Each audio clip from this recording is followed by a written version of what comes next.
Frères et sœurs, que Dieu vous bénisse. Et je vous salue tous dans le nom de Jésus-Christ. Exhortons-nous, frères et sœurs, comme la Bible le demande, exhortez-vous à chaque fois, à chaque instant, quand il est possible. Frères, exhortons-nous. Nous voyons que nous sommes à la fin des temps et que la mort exerce un jugement puissant. Et beaucoup de gens sont étonnés qu'il y a beaucoup d'hommes de Dieu qui sont en train de mourir. Et certaines personnes vont dire que pourquoi est-ce qu'il faut attendre que certaines meurent pour qu'on en parle. Mais je dirais que il y a beaucoup de frères dans le monde entier qui ont commencé à parler. Ça fait un moment. Et il y a beaucoup qui surgissent encore, qui vont encore en parler. Je dirais tout simplement que nous sommes à une heure où il y a un grand réveil qui doit se lever. Nous sommes dans des moments très difficiles où l'abomination, où l'apostasie est en train de prendre place. Et c'est aussi un moment où il y a un grand réveil qui va monter, qui va venir. Ce qui fait que plus que le malin suscite les hommes pour détruire le peuple de Dieu, Dieu aussi suscite beaucoup d'hommes qui vont parler de sa part jusqu'aux extrémités de la terre.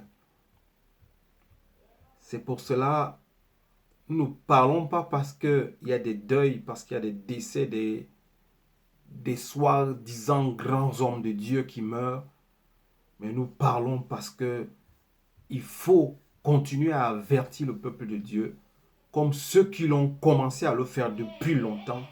Nous avons des frères qui ont commencé à avertir le peuple de Dieu depuis longtemps, mais les hommes ne veulent pas écouter. Ils s'appuient toujours sur les faussetés et ils continuent à marcher dans l'ignominie, dans le péché.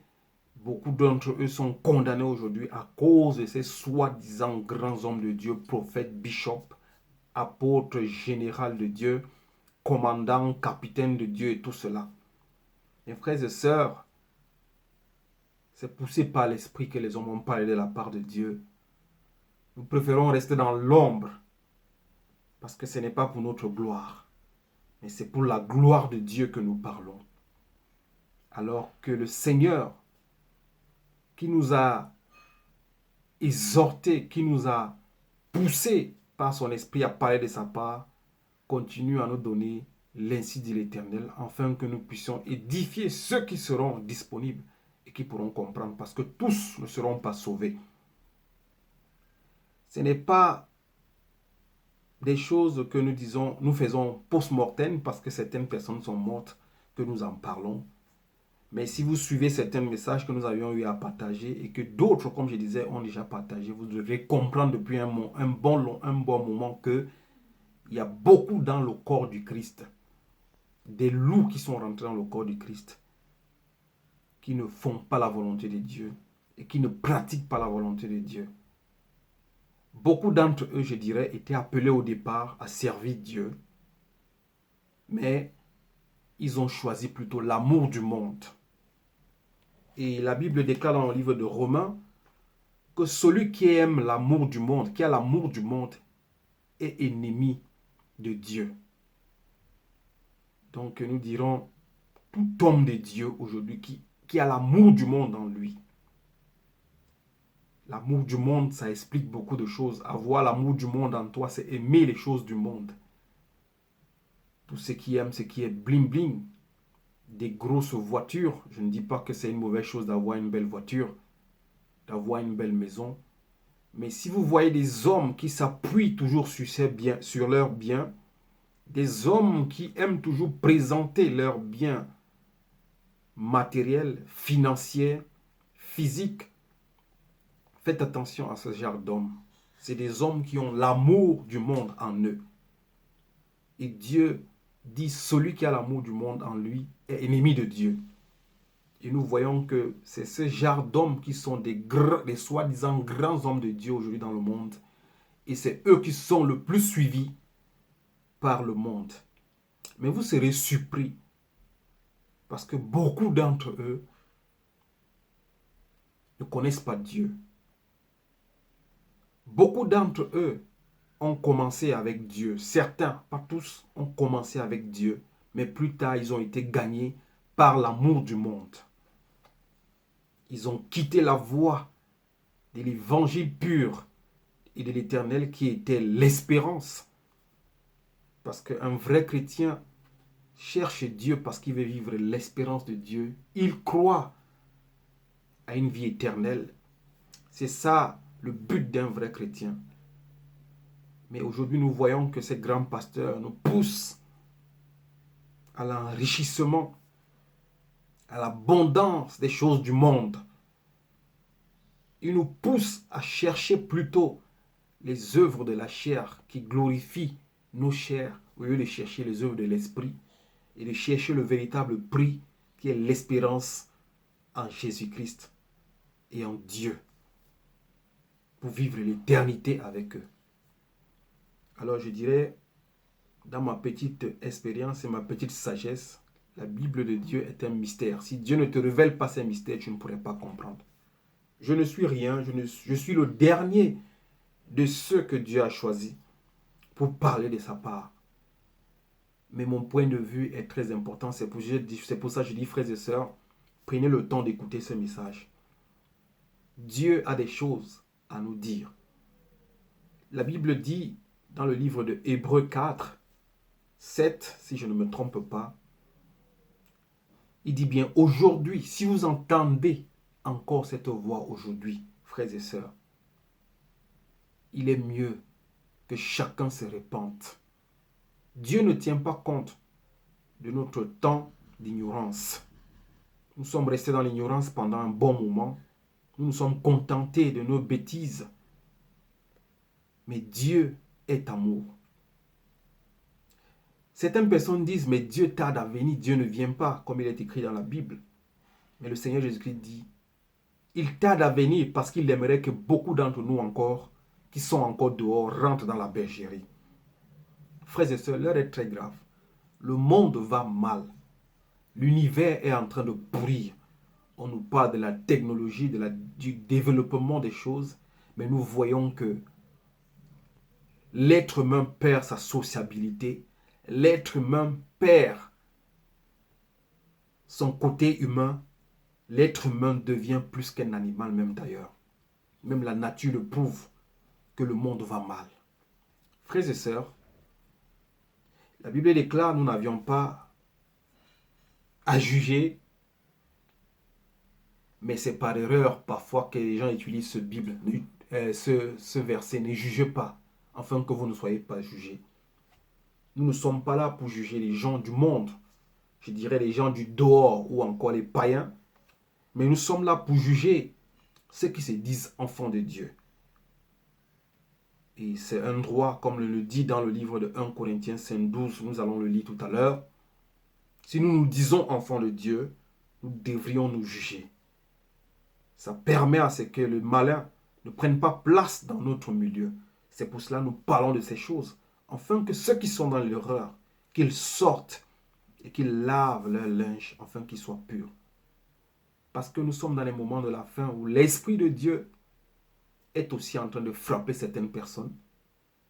Où l'Esprit de Dieu est aussi à l'œuvre pour renverser certaines personnes qui ont décidé de salir le nom de Dieu. Comme le dit dans la Bible, dans le livre de Romains 2, c'est à cause de vous que le nom de Dieu est ainsi blasphémé. Alors que ceux qui blasphèment avec le nom de Dieu doivent se méfier. Dieu est amour, il donne un temps de repentance à tout un chacun.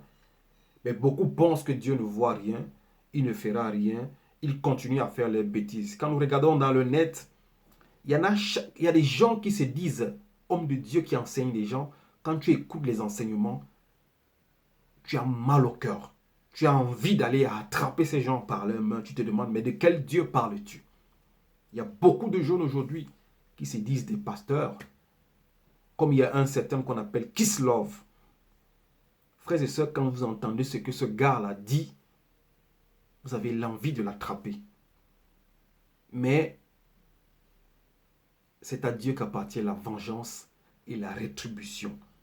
Dieu est donc en train de frapper beaucoup d'hommes qui sont en train de blasphémer son nom. Il leur a donné un temps de repentance ils n'ont pas voulu. Frères et sœurs, nous allons rentrer dans le vif de notre sujet. Vous savez, je vais vous dire une chose. Tout d'abord, nous allons lire dans la parole de Dieu que le Seigneur Jésus-Christ soit au milieu de nous, car tout ce que nous faisons, c'est à son nom. Qu'il vienne nous édifier et qu'il nous enseigne, afin que rien que lui, il soit au-dessus de toutes choses, au nom de Jésus-Christ. Amen. Frères et sœurs, allons dans le livre de Romains 2. Romains 2. Que Dieu vous bénisse. Romains 2, 6 nous dit ceci.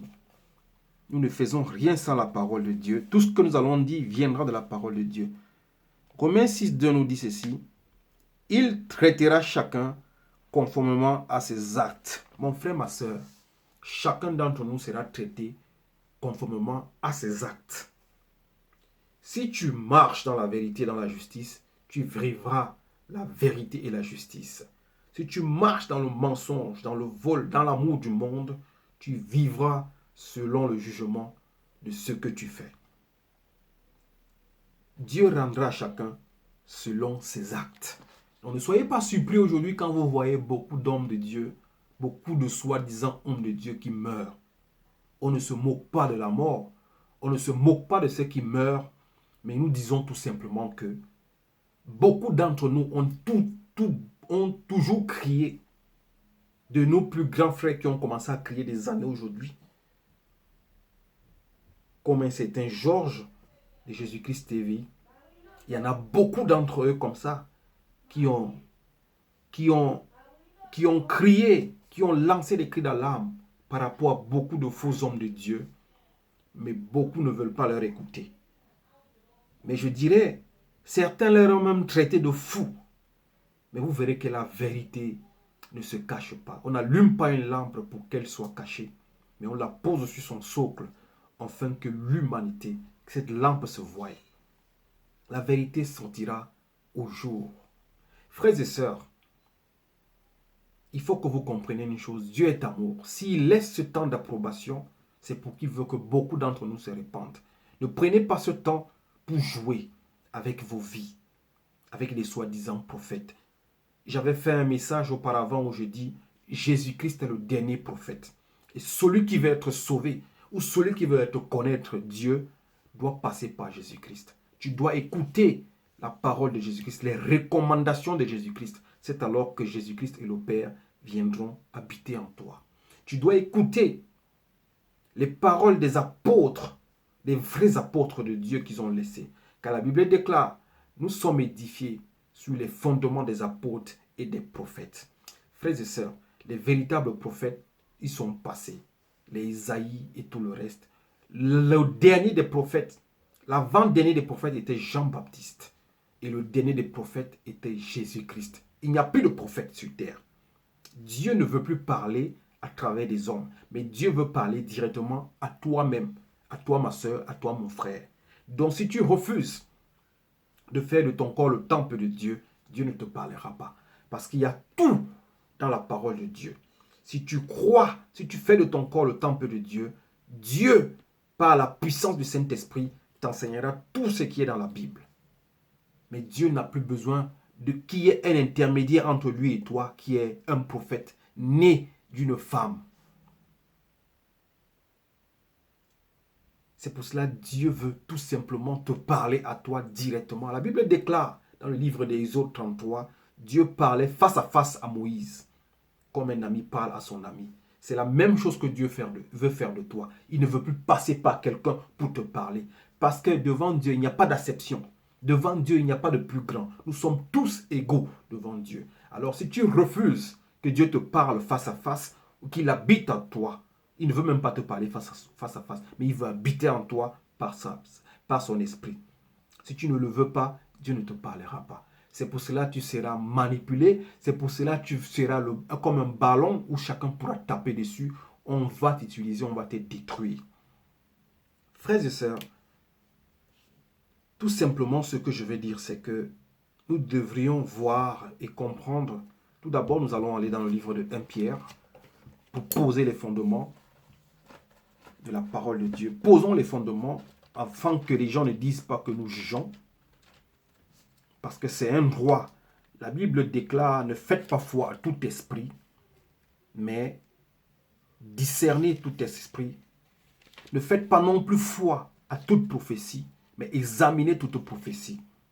Prenez ce qui est bon et rejetez ce qui est mauvais.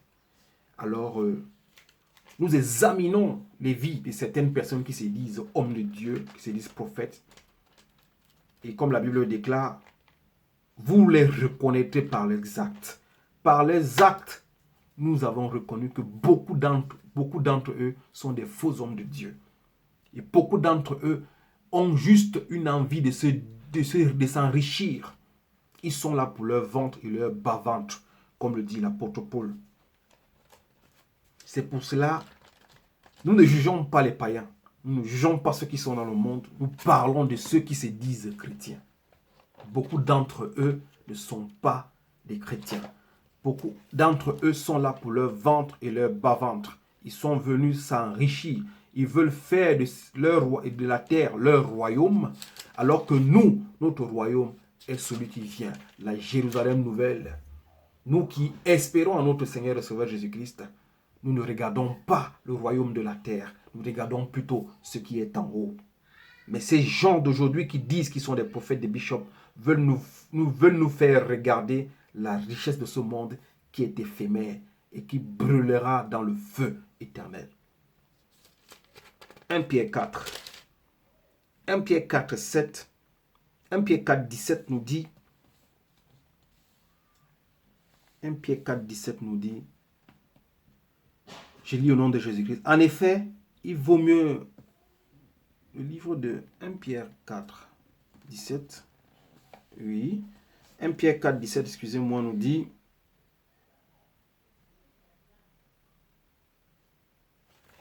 Pierre 4, 17, mes frères et sœurs, je m'excuse. Dit, en effet, c'est le moment où le jugement commence. Et il commence par la maison de Dieu. Or, si c'est par nous qu'il débute, quelle sera la fin de ceux qui n'obéissent pas à l'évangile de Dieu? Frères et sœurs, 1 Pierre 4, 17 nous dit, en effet, c'est le moment où le jugement commence. Et il commence par la maison de Dieu. Alors, toi qui te dis chrétien, toi qui te dis chrétienne, sache que le jugement de Dieu a commencé. Et il commence par la maison de Dieu. Ça veut dire qu'il commence par ceux qui se disent chrétiens. Donc, si ta vie n'est pas correcte devant Dieu, méfie-toi. Parce que Dieu a commencé son jugement. C'est pour cela qu'il dit, s'il commence par nous les chrétiens, à combien de fois les païens? Parce que c'est Dieu qui va les juger.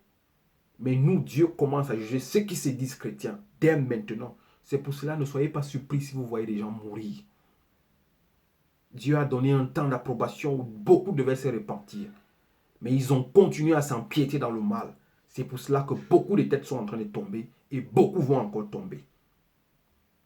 Il est temps que ceux qui sont dans des bêtises, qu'ils se répandent. La Bible déclare, à quoi te servira de gagner le monde et perdre ton âme? Donc le jugement a commencé dans la maison de Dieu. Dieu est en train de faire le jugement.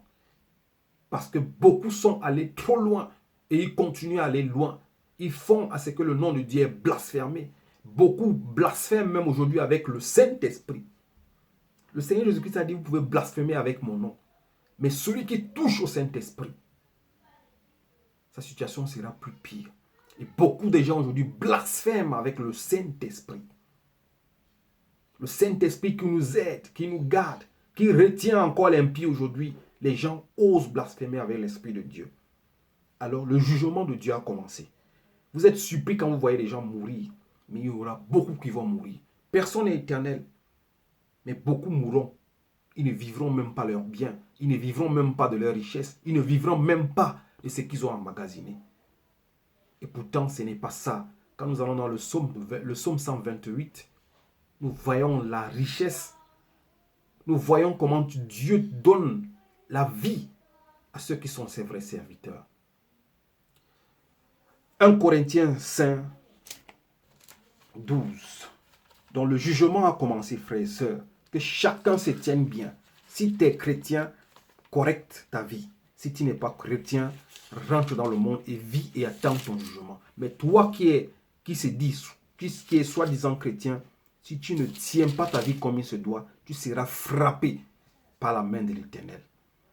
Tu seras brisé par la main de l'Éternel. 1 Corinthiens 5, 12. Ne soyez pas surpris de voir des hommes de Dieu tomber. Beaucoup ne sont pas les hommes de Dieu.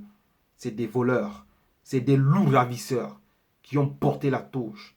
Ils se disent hommes de Dieu. Ils ne sont pas les hommes de Dieu. C'est pour cela que beaucoup vont mourir. Beaucoup vont tomber malades. Beaucoup vont souffrir avant de mourir. Ils doivent confesser même d'ailleurs. 1 Corinthiens 5, 12 nous dit: est-ce à moi en effet de juger les gens de l'extérieur? N'est-ce pas ceux de l'intérieur que vous devrez juger? C'est la parole de Dieu qui nous dit. Est-ce à moi en effet de juger les gens de l'extérieur? N'est-ce pas ceux de l'intérieur que vous devez juger? La Bible le dit. Nous n'avions pas à juger les gens de l'extérieur, les païens, les gens du monde. Ça, c'est Dieu qui va les juger. Mais nous avions à juger ceux de l'intérieur qui se disent des chrétiens. Alors, frères et sœurs, nous devrions juger. Certaines personnes vont dire: ne jugez pas, ne jugez pas. Mais nous devions juger, car la Bible déclare: vous les reconnaîtrez par leurs actes. Donc je dirais, beaucoup d'hommes de Dieu aujourd'hui qui ont construit des temples, des grands temples, comme des stades, des grands estrades, pour célébrer des cultes, je ne sais pas, démoniaques ou sataniques ou mystiques, soi-disant les hommes de Dieu. Toute personne que vous rencontrez, frères et sœurs, j'ai dit: je suis le dernier de ceux que Dieu a fait grâce de connaître. Mais je vous dis une chose qui est vraie. Et je vais le prouver par la parole de Dieu. Toute personne, tout homme soi-disant homme de Dieu que vous rencontrez, qui a construit un temple, est un serviteur du diable. Tout homme qui a construit une soi-disant église pour Dieu ne connaît pas Dieu. Il ne sert pas Dieu, il sert des esprits impurs. Pourquoi? Parce que nous allons voir que Dieu, dans le livre de 2 Samuel 7, comment Dieu a demandé à David de ne pas lui construire un temple. Parce que pour construire un temple à Dieu, il faut que Dieu te donne l'approbation. Et aujourd'hui, dans le temps de la grâce que nous sommes, Dieu n'habite plus ce que les mains d'un homme ont construit. Donc tout homme aujourd'hui qui va à l'encontre de la parole de Dieu, comme la Bible le déclare, celui qui rajoute ou qui enlève quelque chose dans la parole de Dieu, qu'il soit anathème. Alors, toute personne qui construit un temple, alors que Dieu dit qu'il ne peut pas habiter dans un temple, un temple construit par les mains d'un homme, est anathème. Je dis clairement et simplement que toute personne qui a construit un temple pour célébrer des cultes est un sataniste. C'est un païen, c'est un serviteur du diable. Il ne sert pas l'Éternel Dieu qui a créé l'univers. Nous allons le voir dans le livre de 2 Samuel pour certifier tout cela, frères et sœurs. Qu'on ne joue plus avec vos âmes, qu'on ne joue pas avec vos vies. Sortez de ce genre de choses. Si vous voulez vous rassembler, retrouvez-vous dans vos maisons. Retrouvez-vous les uns les autres chez des frères, chez des sœurs. Retrouvez-vous dans un bureau et faites vos prières. Mais si on vous parle de construction d'un temple, de contribution d'un temple, c'est des contributions sataniques. Ne contribuez pas à la construction d'un temple, car c'est vous qui êtes le temple de Dieu et c'est en vous que Dieu veut habiter. Frères et sœurs, qu'on ne transforme pas la parole de Dieu, qu'on ne la trafique pas pour voler vos âmes et voler ce que vous aviez et que vous travaillez durement. C'est vous le temple de Dieu. C'est en vous que Dieu veut habiter et non dans ce qui est construit dans les mains, par les mains d'un homme. Donc c'est pour ça que je dis, tout pasteur, tout prophète, tout bishop qui a construit un temple est un serviteur du diable. Il ne connaît pas l'Éternel Dieu créateur. Donc ne soyez pas surpris de voir des gens qui meurent parce qu'ils ont fait des choses qui ne glorifient pas Dieu. Tout serviteur de Dieu qui a construit un temple est un sataniste, est un magicien, est un féticheur. 2 Samuel 7. Alléluia. poussés par l'esprit, les hommes ont parlé de ta part, Seigneur. 2 Samuel 7, je peux commencer à partir du verset 5. C'est Dieu qui envoie son prophète Nathan. Ce grand prophète qui était très courageux. C'est le même Nathan qui avait affronté David en lui disant, tu as couché avec la femme de ton général. Et comme tu l'as fait, Dieu va te frapper.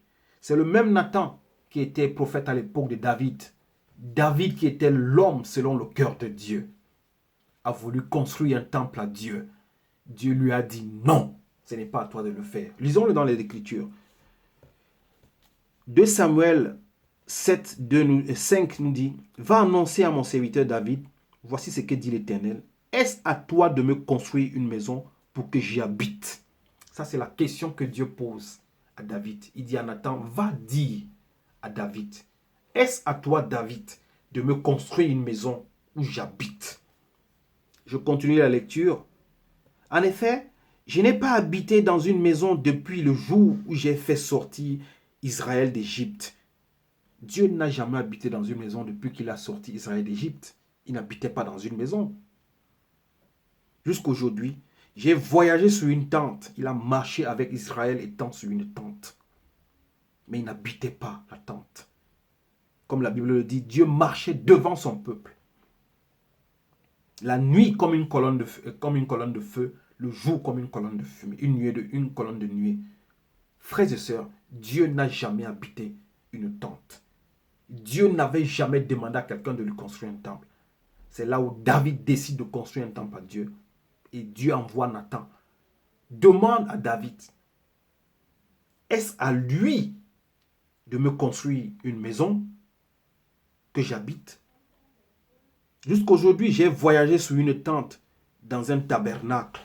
C'est la parole de Dieu. Dans un tabernacle. Partout où j'ai marché avec tous les Israélites, ai-je une seule fois dit à l'une des tribus d'Israël que j'avais désignée pour diriger mon peuple, pourquoi ne me construisez-vous pas une maison en cèdre? Dieu demande à David, est-ce que depuis que j'ai marché avec les générations en génération, avec les enfants d'Israël, je ne leur ai jamais demandé de me construire une maison? Il continue au 8. Annonce maintenant à mon serviteur David, voici ce que dit l'Éternel, le maître de l'univers. Je t'ai pris au pâturage, derrière les brebis, pour que tu sois chef sur mon peuple, sur Israël. Voilà, Dieu dit à David, il l'a pris au pâturage, derrière les brebis. Alléluia. David était qu'un simple berger. Il n'était qu'un simple berger. Il n'a rien demandé à Dieu. Mais Dieu l'avait choisi en envoyant Samuel aller oindre David pour venir remplacer Saoul. Mais Dieu dit, je t'ai pris derrière le pâturage, derrière les brebis, pour venir devenir le chef d'Israël, pour remplacer Saoul. C'est comme ça que beaucoup d'hommes de Dieu que vous voyez aujourd'hui ont changé de voie. Ils sont devenus des serviteurs de Satan. N'étaient que des simples bergers. Ils avaient l'amour de la parole de Dieu. Mais une fois que Dieu leur a positionné d'être des bergers, ils ont profité de ce droit pour commencer à torpiller les enfants de Dieu, pour commencer à tondre les brebis de Dieu. Et ils ont choisi la voie de Balaam, qui est l'amour du monde, la richesse de ce monde. Et c'est comme ça que beaucoup d'entre eux ont changé de voie. Ils ont changé de chemin. Ils ont commencé à servir le diable. À cause de l'amour du monde, l'amour d'en posséder, l'amour de l'argent, ils ont quitté la voie de la vraie évangile. Beaucoup de vos prophètes, beaucoup de vos bishops sont devenus des satanistes, des magiciens, des féticheurs pour s'enrichir. David était derrière le pâturage. Il gardait les animaux de son père. C'est de là que Dieu l'avait choisi pour être oint par Samuel afin de guider le peuple de Dieu. David ne s'était pas enorgueilli comme les hommes de Dieu d'aujourd'hui s'enorgueillissent. Ils vous présentent leur richesse. Un vrai homme de Dieu ne peut pas vous présenter les richesses. Un vrai homme de Dieu ne regarde pas les richesses de ce monde. Quand nous voyons un grand prophète comme Jean-Baptiste, il vivait en forêt. Il ne portait même pas les vêtements comme un homme. Il s'habillait en peau d'animaux. Et il mangeait il ne mangeait même pas la nourriture humaine. Il mangeait des reptiles. Il mangeait les insectes. Mais nous voyons nos hommes de Dieu aujourd'hui pleins d'orgueil, pleins de mensonges, remplis de l'esprit de la cupidité et de l'amour du monde. Je continue la lecture. Je t'ai accompagné partout où tu as marché. J'ai éliminé tous tes ennemis devant toi et j'ai rendu ton nom aussi grand que celui des grands de la terre. Beaucoup d'hommes de Dieu que vous voyez aujourd'hui, Dieu leur avait choisi comme il avait choisi David, afin de le servir comme des bergers, pour amener, pour paître son peuple, pour conduire son peuple vers lui. Il leur a fait connaître, ils sont devenus grands par la grâce de Dieu. Mais plus tard, ils se sont enorgueillis. Ils ont commencé à servir leur ventre et leur bas-ventre. Ils ont commencé à faire une course contre la montre pour s'enrichir, pour en posséder plus. Et nous allons voir tout à l'heure comment certains d'entre eux ont signé des pactes mystiques et sataniques pour s'enrichir et pour vivre longtemps. Mais on ne défie pas Dieu, car Dieu est le maître de toutes choses, des temps et des circonstances. J'ai donné un lieu de résidence à mon peuple, à Israël. Je l'ai planté pour qu'il y soit fixé et ne soit plus agité, pour que les méchants ne l'oppriment plus, comme par le passé, comme l'époque où j'avais établi des juges sur mon peuple. Je t'ai accordé du repos en te délivrant de tous tes ennemis. Depuis l'éternité. De plus, l'Éternel t'annonce qu'il va te faire lui-même une maison. Quand ta vie prendra fin et que tu seras couché avec les ancêtres, je ferai surgir après toi ton descendant, celui qui sera issu de toi, et j'affermirai son règne. Ce sera lui qui construira une maison à l'honneur de mon nom. Dieu dit à David, je t'ai pris dans la ruine, dans le pâturage. Je t'ai fait grandir. J'ai fait de toi le roi. J'ai élevé ton nom. Je t'ai construit une maison. Je t'ai donné une vie. Mais je n'attends pas de toi que tu me construises une maison.